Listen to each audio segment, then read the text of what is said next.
All right. Welcome back to the channel, my friend. Let's talk a little more Gervonta Davis. All right. Those numbers are looking shiny. Peaked at 604,000 on Showtime. That's up from his last fight, which was up from the fight before that. And he's also talking about who his next opponent should be. And quite honestly, man, I agree with this dude. Okay, I agree with him. I think I like the Leo Santa Cruz fight for Gervonta Davis. I did a video yesterday where I talked about the development of Gervonta Davis, and I think that this would be a very smart move for him at this moment in time. Also, we're going to talk about Terence Crawford and this back and forth with Gervonta Davis and how, quite honestly, man, this is not a good look for Terence Crawford. Let's talk about those things in this video.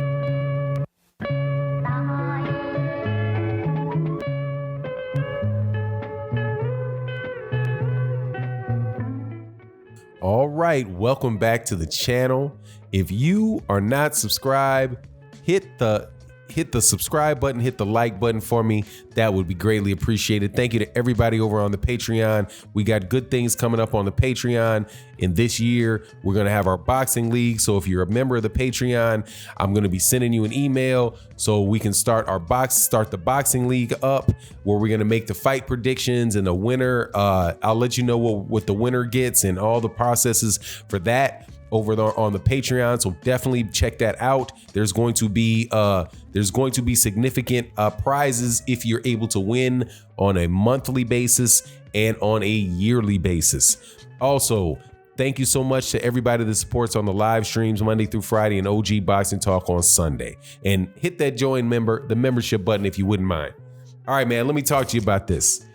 I'm a big Gervonta Davis fan. I just went back and for my members on Patreon, we have the rewatch series. So I'm over there on Patreon where I can do it with a little more freedom. I went through the fight film, went through all of that stuff. I'm talking about it with you and telling you what I saw. You can disagree or agree or disagree or give me new insights in the comment section. But we looked at the Gervonta Davis fight with Yuriorkis Gamboa. And as that relates to what Gervonta Davis does moving forward, man, I thought that was a very good, aside from how people thought he performed, I thought that was an important type of fight for Gervonta Davis to get, which was against a veteran, a faded veteran, but somebody that was not going to be, who had a lot of ring experience, was going to be able to give Gervonta Davis some stuff to think about, right? And had enough left in the tank, if Tank in the if little Tank messed up, little Tank could get blipped, okay? That's what an older, experienced fighter brings to the table, and I think that's important to the development of a boxer. Similar to Muhammad Ali fighting Archie Moore, or even Manny Pacquiao fighting Oscar. Actually, Manny Pacquiao. Who would be a good one for Manny Pacquiao? Manny Pacquiao fighting Eric Morales. Or Marco Antonio Barrera. I don't think he fought Marco Antonio Barrera, but definitely Eric Morales, guys like that.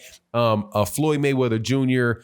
Fighting an old scrappy veteran in the Drunken Master. Those type of fights need to happen. So for the development of the fighter, and I talked about that in another video. So for the Leo Santa Cruz, if Leo Santa Cruz and Gervonta Davis fought, I think that also would be a very good development fight for Gervonta Davis. But of course, that has to happen in 130 pounds, and there's questions of whether or not he can make 130 pounds. Would he be disciplined enough to really be on weight for the fight? Those things aside, the fight with Gervonta Davis and Leo Santa Cruz, I think would be another good developmental fight for Gervonta Davis.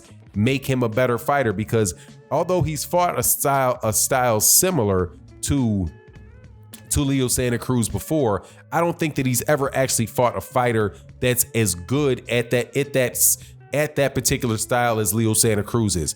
Leo Santa Cruz is an experienced world champion.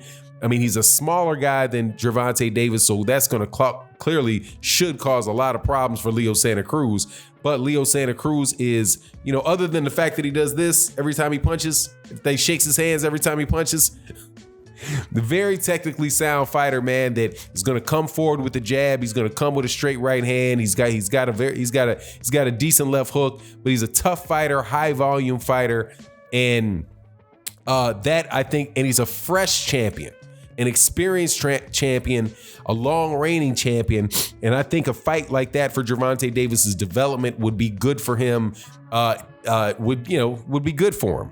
Now, whether that fight's going to happen or not, I believe that it will happen, because it's another fight where you can continue to grow on what has been probably the most significant thing about Gervonta Davis is that, man, this dude is really rising in popularity on a steady basis. This fight with Yuriorkis Gamboa peaked at 604,000 on Showtime.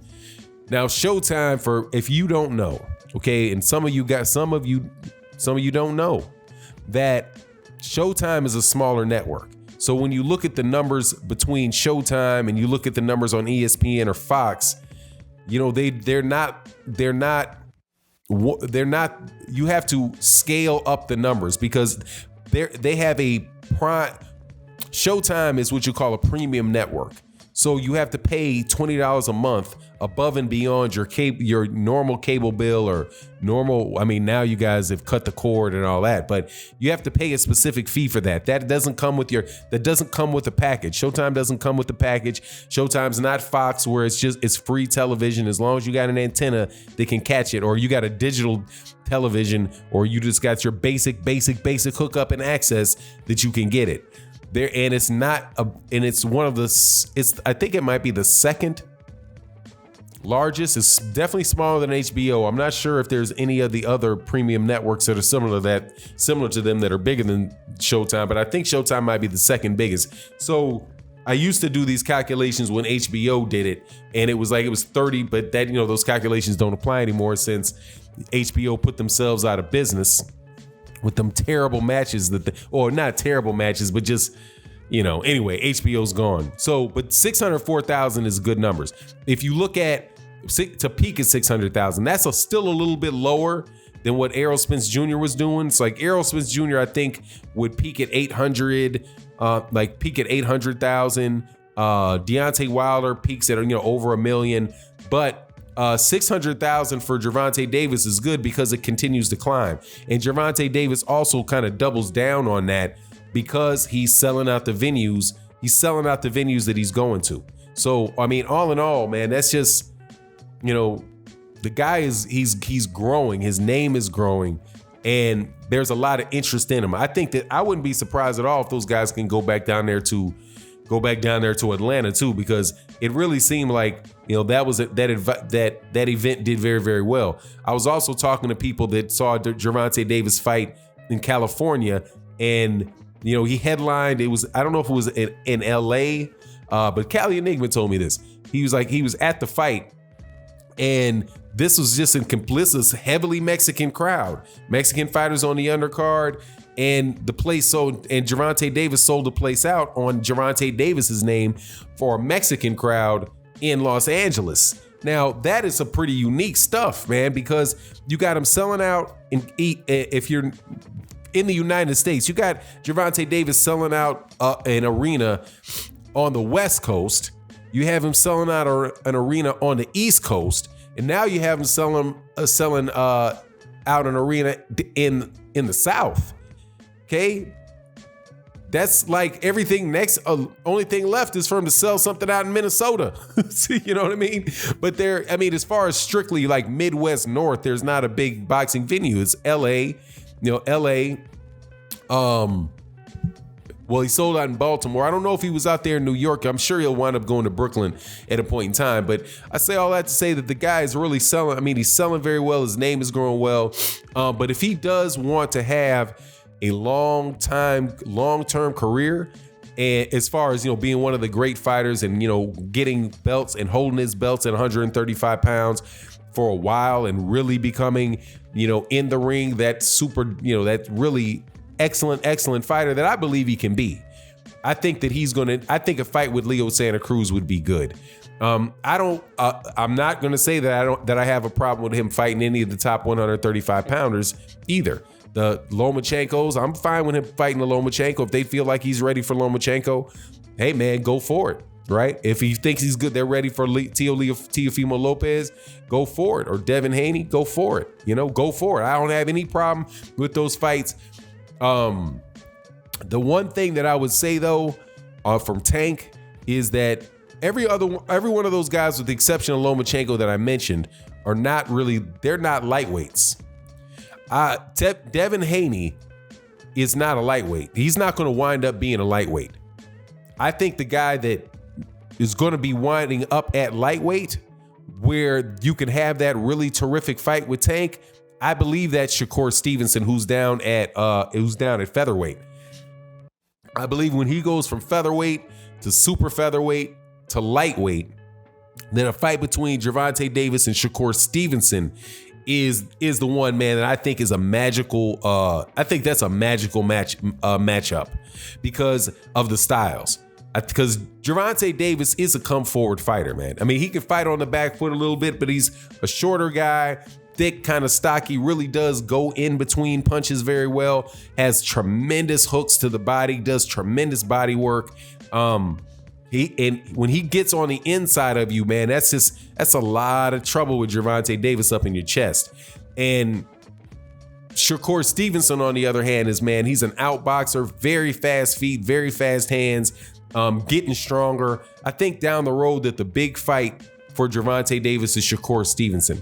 Teofimo Lopez, I think Teofimo Lopez is going to wind up at 147 pounds. I think Devin Haney is going to wind up at 147 pounds. I'm sure that those guys can make weight right now because they're young, but I just don't see that that's going to be where they're at. Just like you have Gervonta Davis moving up from 130, eventually he's going to be settled at 135. I don't think he should go near 140. But at the end of this though, and maybe I'll get that on another video, man. Just get on that Terence Crawford thing in another video. Because, man, Terence Crawford is just going back and forth with a guy 2 weight classes below you about him not being able to beat the guys that you beat at 147. It just seems to me to be a bit of a stupid conversation to have, right? Like, that'd be like Deontay Wilder talking to Terence Crawford about how Terence Crawford couldn't beat Chris Arreola or Bermane Stiverne. Like, of course they can't. They're not in the same weight class, okay? So, yeah, on the one side, Terence Crawford shouldn't be running his mouth about Deontay Wilder, right? Because the fact of the matter is Deontay Wilder will spin his head in a circle, right? But Deontay Wilder on the other side really shouldn't be making any type of comparisons between guys that Terence Crawford has no ability to fight, right? It's just kind of ridiculous, man, because they're never going to fight one another. So anyway, you just let me know what you think in the comment section. With that, I'm out.